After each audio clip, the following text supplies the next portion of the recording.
Hi hello అందరికీ welcome to my channel. This is Jhansi Rani Mouni official. ఈరోజు video వచ్చేసి నేను వడిబియ్యం ఉడకబెట్టిన రోజు అనమాట. అసలు ఎంత స్ట్రెస్ఫుల్గా గడిచింది ఈ డే అంటే, నా లైఫ్లో నేను నా డెలివరీకి కానీ నా పెళ్ళికి కానీ ఎప్పుడూ నేను ఇంత స్ట్రెస్ ఫీల్ అవ్వలేదు అనమాట. First time, this is the last and first అనమాట ఇంత స్ట్రెస్ ఫీల్ అవ్వడము. ఎందుకు, ఏం చేసావు అంటే, ఎప్పుడు బాధ్యతలు ఎత్తుకొని వాళ్ళు ఒక్కసారిగా బాధ్యతలు ఎత్తుకొని 10 మందిని పిలిచినప్పుడే మనం ఎలా బతుకుతున్నాము, 10 మందిలో మనం ఎలా మెదలాలి, ఎలా ఉండాలి, ఎలా మాట్లాడాలి అనేది తెలుస్తుంది అనమాట. యాక్చువల్లీ ఫస్ట్ ఫంక్షన్ నేను ఇన్వైట్ చేయడం, అండ్ ఫస్ట్ ఫంక్షన్ అందరికీ ఏం చెప్పలేదు, వడిబియ్యం మాత్రమే. కాబట్టి పోసిన వాళ్ళు తల్లిదండ్రి కాబట్టి తల్లిగారుల తరపున కాబట్టి నేను మా అమ్మ నాన్న వాళ్ళ సైడ్ పిలిచానమాట. మా నాన్న సైడ్ పిలిచాను ఎందుకంటే పెళ్ళికి మా అత్త వాళ్ళు పెద్దవాళ్ళు కాబట్టి అంత దూరం రాలేదు. ఓన్లీ రిసెప్షన్, హైదరాబాద్లో రిసెప్షన్ మాత్రమే వచ్చారు. అండ్ పాప పుట్టినప్పుడు కూడా రాలేదు, ఎందుకంటే వాళ్ళని మా అమ్మ ఇన్వైట్ చేయలేదన్నమాట. ఆమె కెపాసిటీ ఎంత ఉందో అంత మాత్రమే ఎత్తుకోవాలని. మీ అందరికీ తెలిసిందే, మాకు చాలామంది అత్తలు వాళ్ళ పిల్లలు అని గ్యాంగ్ పెద్దదనమాట. అవన్నీ కాదు అని చెప్పేసి ఒకరికి చెప్తే ఒకరు ఫీల్ అవుతారని ఆమె కెపాసిటీ ఎంత ఉందో అంత మాత్రమే చేసిందనమాట, పిల్ల వరకు అండ్ ఈ సారే వరకు అనమాట.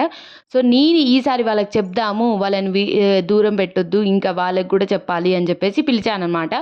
పిలిచిన గొంతు కానీ గుండె చేతిలో పెట్టుకొని ఉన్న తెలుసా ఆ రోజంతా. ఎందుకంటే నేను ఎక్కడైనా తప్పు చేస్తున్నానా, ఎవరైనా నన్ను అంటారా, నేను ఇక్కడ తప్పు చేశానా, ఫుడ్ దగ్గర తక్కువ వస్తుందా, సరే ప్లేస్ సరిపోవట్లేదా ఏంటి అని చెప్పేసి 1000 సార్లు ఆలోచించాను అనమాట. అండ్ మా అత్తగారు వాళ్ళకి చీరలు పెట్టాలి అని అనుకున్నా, సో పెట్టేసిన ఎవరైతే వచ్చారో. అండ్ అవన్నీ నేను క్యాప్చర్ చేశాను, కొన్ని క్లిప్స్ క్యాప్చర్ చేశాను. ఎందుకంటే మన మీద బాధ్యతలు ఉంటే మనకి ఏవి గుర్తురావు అంటారు చూడు, అది ఇదే అనమాట. అండ్ ఇక్కడ మేము ఉండే అపార్ట్మెంట్లో వంట చేయడానికి కుదరదు కాబట్టి నేను ఈ రెస్టారెంట్లో, పర్టికులర్గా ఈ రెస్టారెంట్కి వెళ్ళి ఒక 20 పీపుల్స్కి బిర్యానీ హండి, మటన్ బిర్యానీ హండి బుక్ చేసి వచ్చాను అనమాట. ఎందుకంటే ఇక్కడ నేను చేయడానికి అవ్వదు అన్ని వెరైటీస్.